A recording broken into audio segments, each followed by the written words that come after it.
Hey everyone, today I'm going to start off with a question. What happens when the wealthiest people decide that staying put is going to cost them more than actually moving on? And that's exactly what's currently happening right now, where the ultra wealthy are moving out of New York to Florida, and not just for the palm trees and the beaches, certainly that helps, but absolutely for financial reasons, because they're seeing Florida as perceivably less volatile. The recent race in New York just gave that a little bit of a push. When Mayor-elect Mamdani won on November 4th, his platform lit a spark. Does that mean he caused a luxury surge in Florida over the last few months? I think absolutely not. But it certainly is going to accelerate it, because now there's more of a push to leave New York. Let's rewind just a little bit. So Mamdani is 34 years old, and he's a former assemblyman. He ran a very tight campaign that essentially said New York is unaffordable. I'm going to freeze rents. I'm going to offer free bus services. I'm going to deliver universal childcare, and I'm going to raise wages to $30 an hour. And who's going to pay all of this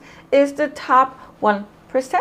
And so unless you're the top 1%, this is starting to sound really good, especially if you're somebody that's starting off, or perhaps you just have an average income, because New York City is extremely expensive. And so if we look at just real estate prices, purchasing a home in New York City is going to be, for most people, the largest expense there is. And so to put this into perspective, a home right now in Manhattan, there's 5 boroughs in New York City, Manhattan being one of them, is going to be over $1 million. To put it even more into perspective, we have to look at cost per square foot, because space in Manhattan is a luxury. 1,300 to about 1,500 is the cost per square foot. And so we're going to compare that to one of the most expensive places to live in Florida, which would be in Miami. If we take downtown Miami, the cost per square foot is about half of that. Let's move over to Sarasota in Southwest Florida, where I live in, which is kind of a nice medium between city life and beach life. If you're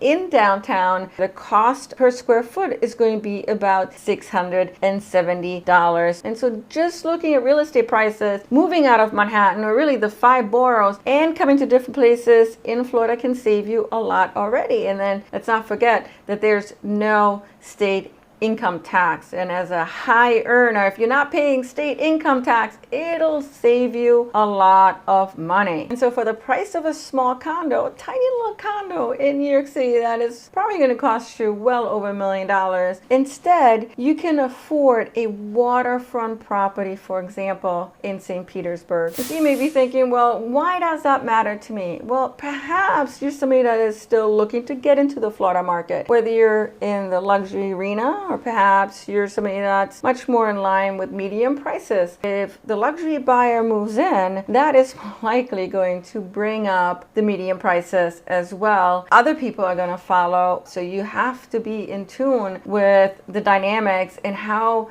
the real estate market is shifting and why that is. Okay, so let's break this down a little bit more, just so you understand kind of what's going on and why the luxury buyer and even more are going to want to move out of New York. So you're going to want to pay close attention here. So Mamdani's proposal adds a 2% surtax on New York City's income, taxes for anyone earning over $1 million a year. And so that's on top of state and federal taxes. The idea is to raise about $4 billion a year, roughly, from around 34,000 households. And here's what the research actually says, that tax hikes like this one, 2%, they don't usually create everyone leaving, moving to another state overnight. But what it does do is it makes people much more cognizant of where they're spending their money. All of a sudden, they're really keeping up with their bookkeeping, where before perhaps they were too busy with work. If you're now starting to really focus on where your money is being spent, chances are you're going to start seeing Florida as an opportunity, better opportunity to live,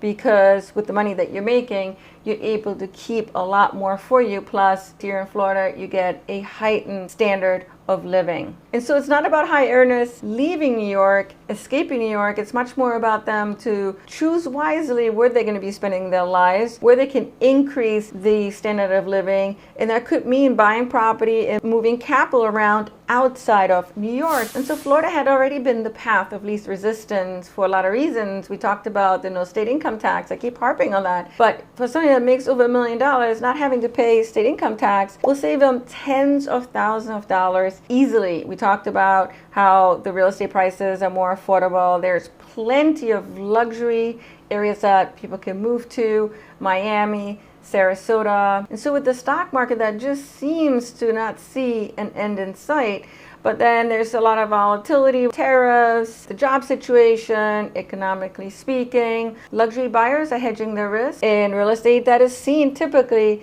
as much more stable, especially over a longer period of time. When we see the numbers in Florida surging over the last few months, don't think that it's a panic buy. I don't think it's that way at all. You can still love New York. I certainly love New York. I've lived there for many years, but you can also live somewhere else half of the time. I mean, that dual residence strategy is real and is one that's probably going to become much more pronounced in the months and perhaps years to come.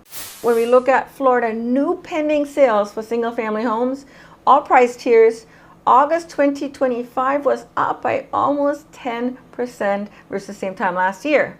And going back to September, it was 7%, same time last year. So new pending sales for all price tiers have taken a huge jump over the last few months. For real estate agents, this is great news. For somebody that is looking to purchase here in Florida, you know, if you're really serious about it, you might think about it a little bit more seriously now, because if more and more people come into the Florida market, guess what happens to prices yet again? The over 1 million market in the single family home category, pending home sales segment, August numbers were up by plus 18%. I mean, that's just crazy. In September, it was plus 13%. And now let's look at more local information. Sarasota County, where I live in, 1 million and up, single family homes pending, August by 20% versus same time last year. September changed by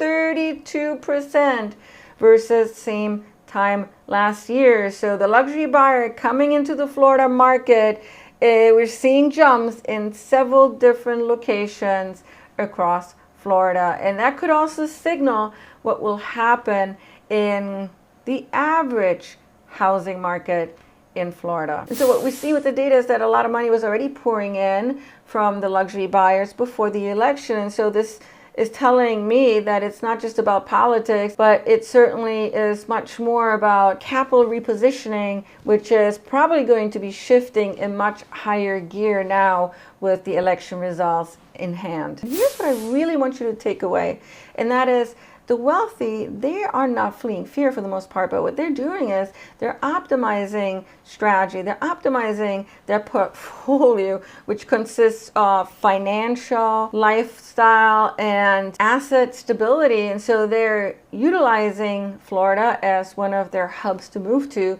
because Florida has a lot to offer. Mamdani did not create demand for Florida living, but it certainly is going to accelerate the decision-making process for those luxury buyers who were already considering moving out of New York. In the luxury segments, we can expect shorter timelines and also faster cash closings.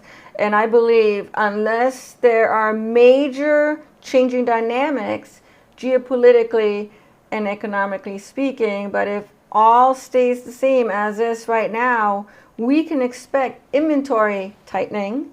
We can expect prices going up, and certainly more half-year residence structures, especially from New Yorkers. And so the question is, what happens when wealth moves faster than policy?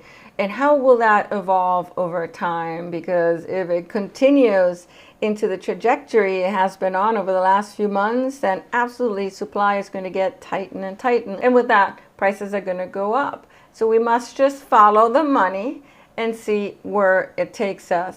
If you're one of those people who is trying to make a move to Florida, whether from New York or another state, and you're considering Sarasota, where I'm a real estate agent in, you want more information, call me, email me anytime. In the description section, I'm going to be linking to the Florida playbook, how to make it work for you. I will have that available in the next few days, so come back and check out that link. Thank you so much for tuning in today. You know, I always love when you guys stop by and say hi in the description section, watching my video. I appreciate you guys. Thank you so much, and I wish you a great day.